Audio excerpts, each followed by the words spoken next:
the world of Roshni chemistry. My self Asad sir here. बहुत दिनों के बाद फिर से मैं आप लोगों का स्वागत करता हूं मेरे YouTube चैनल पे, जो कि हम आज पढ़ने वाले हैं एटॉम एंड मॉलिक्यूल्स पार्ट 4। 4-5 दिन मैं थोड़ा गैप में रहा क्योंकि थोड़ा मैं वैक्सीन लिया था, वैक्सीनेशन की वजह से गैप में रहा, थोड़ा प्रॉब्लम थी, तो वो चीज़ें बात की बात है। आज हम पढ़ने वाले हैं Dalton's atomic theory. Dalton's atomic theory atoms and molecules part 4 पढ़ने वाले हैं, और इसके ऊपर पूरा डिस्क्रिप्शन के साथ साथ एज वेल एज क्वेश्चन भी हम पढ़ेंगे, जिसमें क्वेश्चन क्या क्या पॉसिबिलिटी होती है क्वेश्चन पूछने के लिए। तो पहले हम पढ़ते हैं डाल्टन्स एटॉमिक थ्योरी। तो डाल्टन ने दिया था एटम के ऊपर थ्योरी दिए थे, याद रखिएगा, theory, not a law, not proof, theoretical sentence इन्होंने बस दिया था, उसके बाद से लॉ बनाया, ठीक है। तो अब ये थ्योरी क्या क्या था वो थ्योरी को पढ़ते हैं एक एक करके। तो पहला इन्होंने क्या बोला, फर्स्ट इसको बोलते हैं, एक तरह से क्वेश्चन में बोलेंगे पोस्टुलेट्स, क्या बोलेंगे, postulates of Dalton's atomic theory, इसको that is called as the postulate बोलेंगे। क्या कहेंगे इसको, पोस्टुलेट बोलेंगे। तो इन्होंने बोला कि मैटर जो होता है, सबसे स्मॉलेस्ट पार्टिकल जो बना होता है उसको बोलते हैं एटम, ठीक है। Every matter is made up of, every matter is made up of very small particles, very small particles called, very small particles called atom। उसको हम क्या कहते हैं, very small particle called atom कहते हैं। उसी तरह से दूसरा उन्होंने क्या बोला, सेकेंड, ठीक है, every matter is made up of very small particles called atom, ठीक है। सेकेंड बात है, हम जब आते हैं तो दूसरा कहता है कि atom, neither atom is the smallest individual particle, ठीक है, atom is the smallest indivisible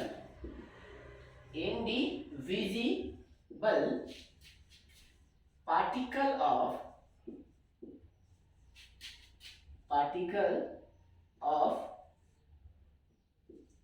matter, individual particle of matter cannot be created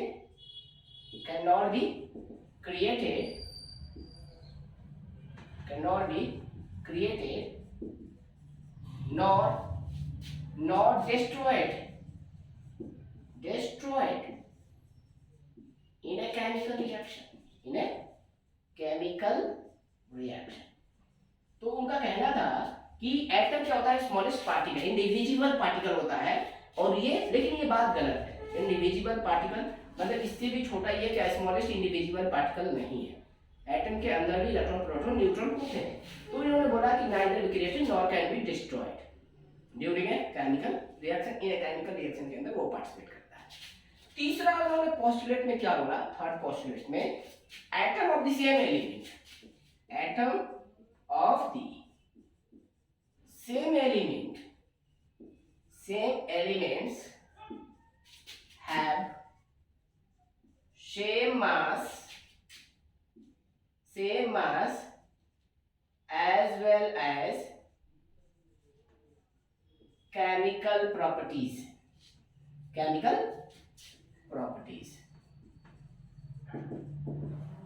उनके पास क्या होता है, मास सेम होगा, याद रखिएगा, और प्रॉपर्टीज भी सेम होगा। तब atom of the same element, ध्यान रखिएगा, एक ही एलिमेंट का एटम है, लेकिन ये बात आगे चल के गलत हो गया है। अभी हम बताएंगे गलत क्यों हुआ, ठीक है, आगे चल के हम बताते हैं कि गलत क्यों हुआ।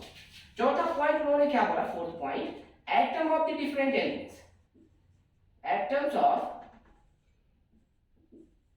different elements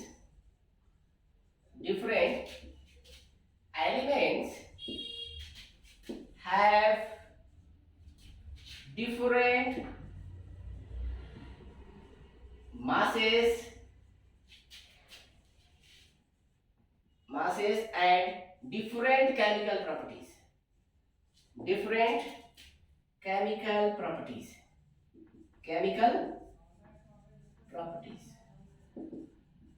उनका मास और केमिकल प्रॉपर्टी दोनों अलग अलग होगा, ठीक है। मास and different chemical properties, atom of different element, मान लीजिए कार्बन है, नाइट्रोजन है, दोनों अलग अलग एटम का है, तो उसका मास भी अलग होगा और केमिकल प्रॉपर्टी भी डिफरेंट होगा। उस समय के लिए ये बातें सही थी, लेकिन अभी चल के वो बातें सही नहीं रही, ये बातें गलत हो गई। वो क्या है, आगे देखते हैं। 5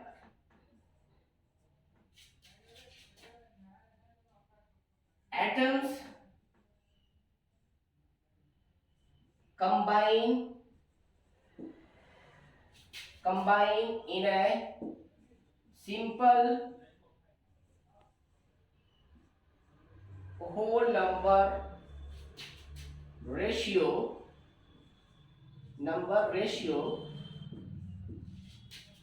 to form a compound.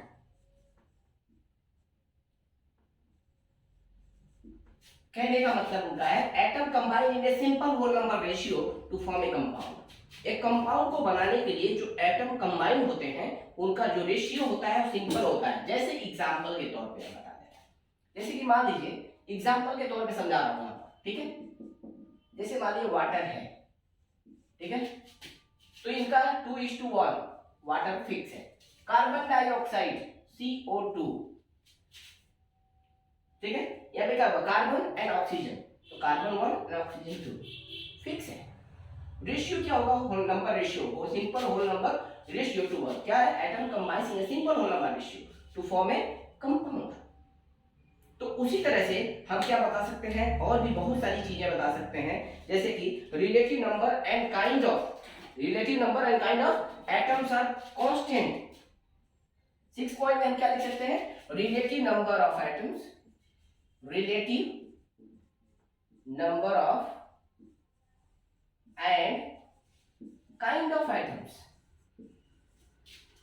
kind of atoms are constant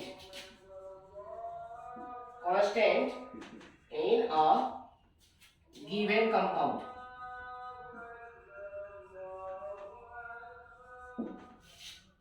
example में हम ले सकते हैं, अगर हम एग्जाम्पल में लेते हैं कि टेक द एग्जाम्पल, तो एग्जाम्पल में ये बात हो सकती है क्या, कि अगर मान लीजिए हम आते हैं कोई बात में रिलेटिवली, मान लीजिए हम बोलते हैं कि अमोनिया में तो क्या हुआ, एटम, नाइट्रोजन का 1 एटम होगा और हाइड्रोजन का 3 एटम होगा, फिक्स है। तो क्या बोला कि relative number of kind of atoms are constant in a given compound. तो क्या हुआ, एटम कांस्टेंट होगा, 1 atom 3 atom, 1 atom and 3 atom is a constant. तो वो बात कह रही है, ये सारे क्या थे, डाल्टन्स एटॉमिक थ्योरी। तो ये पोस्टुलेट थे जो कि थ्योरेटिकल इन्होंने दिया था। जो लिख पाए अच्छी बात है, जो नहीं लिख पाए टेक द स्क्रीनशॉट और क्या है, pause the button and right it correctly. अब मैं इसे समझाता हूँ एक एक करके कि कौन कौन से लॉ का इंपॉर्टेंस है, कौन कौन से पोस्टुलेट का इंपॉर्टेंस है और जिसकी वजह से लॉ बना है, और किसका डिमेरिट है, लिमिटेशन है, ड्रॉबैक क्या है, ड्रॉबैक है। तो उस ड्रॉबैक को अभी फटाफट इसके बाद से हम तुरंत समझेंगे, ठीक है। फटाफट लिख लीजिए जस्ट, ठीक है। अब मैं आता हूँ आगे की बात करते हैं। अब ध्यान में रखिएगा, सबसे पहले समझते हैं कि इनमें कौन सा पोस्टुलेट से लेकर law of conservation of mass बना है। ध्यान से रखिए, सेकेंड लॉ, क्वेश्चन पूछेगा which postulates of Dalton's atomic theory. तो atom is smallest individual particle matter can neither be created nor can be destroyed during a chemical reaction। तो ये postulates को लेकर ही क्या बनाया गया है, law of conservation of mass बनाया गया है। तो which postulates of the Dalton lead to the formation of क्या, law of conservation of mass, ठीक है। दूसरा क्वेश्चन पूछेगा कि which postulates of the Daltons lead to the formation of law of constant proportion। तो आपका क्वेश्चन क्या answer हो जाएगा, क्वेश्चन नंबर 5 ठीक है, postulate number 5 will be the answer। which postulates of the Daltons lead to the formation of क्या, law of constant proportion और definite proportion, जो पिछले हम पार्ट्स में पढ़ चुके हैं, लॉ ऑफ केमिकल कॉम्बिनेशन। तो ये फिफ्थ पोस्टुलेट, तो तो क्या हुआ, atoms combine in a simple whole number ratio to form a compound. तो जो सिंपल होल नंबर रेशियो में ही वो बनाते हैं, हमेशा फिक्स रेशियो में ही रहते हैं। आप कहीं पे भी जाइए, वाटर जहां से भी लीजिए, उसमें 2 हाइड्रोजन और 1 ऑक्सीजन ही रहेगा। बात समझ में आया? तो ये सारे क्या रहे आपके, इससे क्वेश्चन दूसरा, ये 2 पॉसिबिलिटी होती है, ये क्वेश्चन पूछता है। ठीक है, दूसरा पूछता है right the postulates of the Dalton atomic theory. ये सिंपल क्वेश्चन है, वो कॉमन क्वेश्चन है, कहीं पे भी पूछा जा सकता है। लेकिन क्वेश्चन ट्रिकी क्वेश्चन, ये क्वेश्चन, दूसरा क्वेश्चन ये, which postulate lead to the formation of law of conservation of mass. यहां पर क्वेश्चन पूछेगा which postulates of Dalton lead to the formation of law of constant proportion. Second question. अब आता है, यहां पे देखिए बोला है atom of the same element have same masses as well as same chemical properties. मतलब एटम सेम एलिमेंट का है तो उसका mass and chemical property same होगा, लेकिन ये बात गलत हो गया। यहां पर एटम इज क्या है, वेरी क्या है, atom is the smallest particle. ये क्या हुआ, मैटर का स्मॉलेस्ट पार्टिकल एटम नहीं है, ये बात भी रॉन्ग हो गया। तो इसके बहुत सारे क्या हो गए, ड्रॉबैक हो गए। क्या हो गए, ड्रॉबैक हो गए। तो अब इसी बात में हम आ जाते हैं यहाँ पे, drawback of Dalton's atomic theory.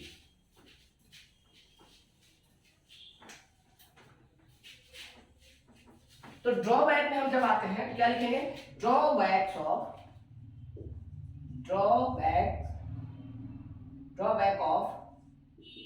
Dalton's atomic theory. ठीक है, डाल्टन्स एटॉमिक थ्योरी का ड्रॉबैक क्या था, पहला atom is no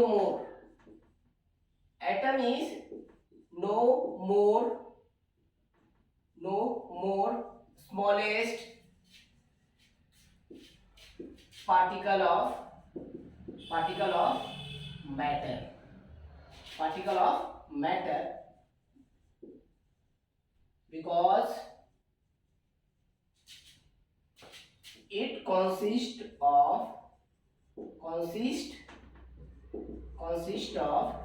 electron, proton and neutron।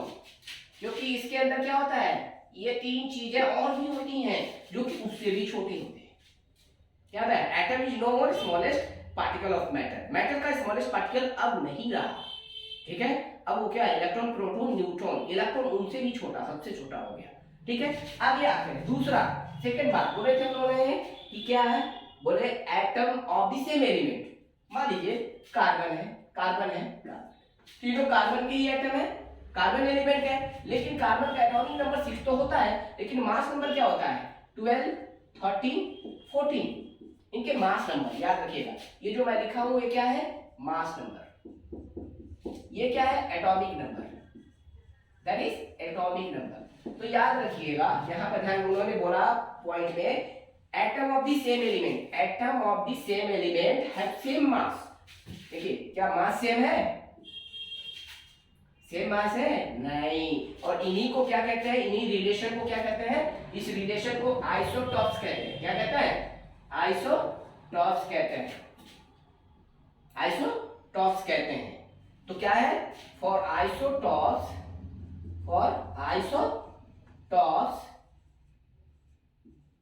masses for the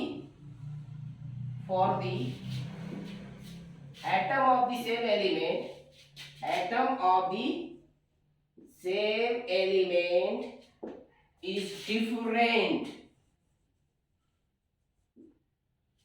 इसीलिए क्या होता है, उनका डिफरेंट होता है, और ये वजह से दूसरा पोस्टुलेट्स का उनका आया।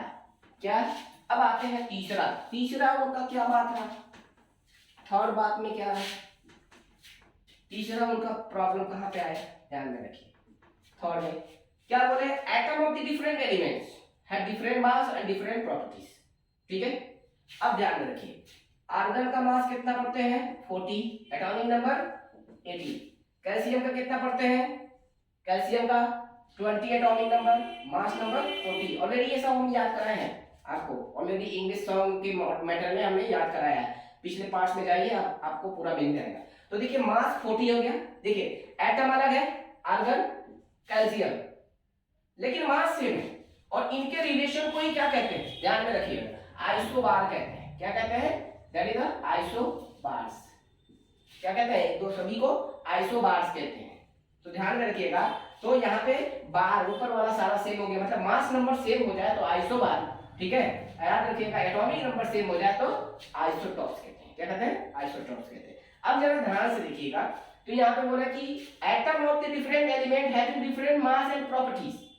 तो यहाँ पे देखिए डिफरेंट मास है क्या, नहीं है।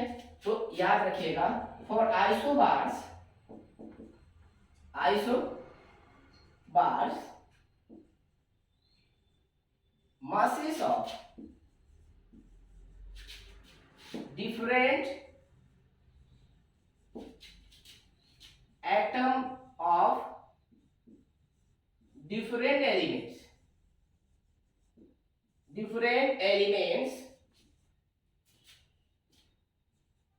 और सेम। तो ये बात है इनका तीसरा डिमेरिट हो गया। तो ये तीन डिमेरिट बहुत अच्छी तरह से है सिंपल फॉर्म में। बोलेगा what are the drawbacks of Dalton's atomic theory. और थ्योरी था इसलिए गलती होने का ज्यादा चांस होता है। कोई भी थ्योरेटिकल थ्योरी बोलने में कोई भी बात नहीं होती है, क्यों सिंपली बोल देते हैं। लेकिन कोई साइंस क्या कहता है कि हर चीज का हमको प्रूफ चाहिए, तो प्रूफ देना अलग बात होती है। तो उन्होंने थ्योरी दिया था इसलिए गलत होने का ज्यादा चांस रहा, और बाद में सारी गलतियां मिली, ठीक है। तो atom is no more the smallest particle of matter. दूसरी बात है, atom of the same element, सारे एलिमेंट का ऐसा नहीं होता है कि सारे एलिमेंट का सारे एटम क्या होते हैं, क्या है, सबका मास सेम हो और प्रॉपर्टी सेम हो।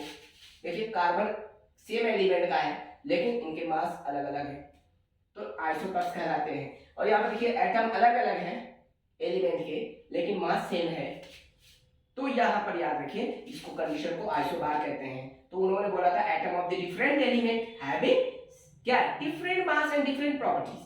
तो डिफरेंट मास है क्या, तो कुछ केसेस में ये लॉ क्या करता है, वायलेट करता है, इसीलिए ये पोस्टुलेट वायलेट करता है, इसीलिए drawbacks of Dalton's atomic theory.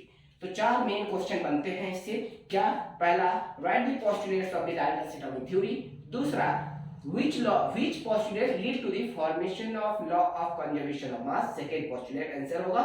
उसके बाद से पूछेगा which postulate lead to the formation of law of constant or definite proportion, that is the fifth postulate का क्वेश्चन का आंसर बनेगा आपका। नेक्स्ट लास्ट क्वेश्चन बनेगा right the drawbacks of Dalton's atomic theory. तो उम्मीद है आपको पढ़ाई समझ में आया होगा। अगर कहीं पे आपको डाउट होता है, क्लियर नहीं हुआ है पर प्रॉब्लम, तो आप प्लीज कमेंट बॉक्स में जाइए, अपना प्रॉब्लम को लिखिए। I will try my level best to solve that problem. Okay, अगर आपको पढ़ाई पसंद आया तो please like, subscribe and share with your friends. Bye bye, आज के लिए इतना ही।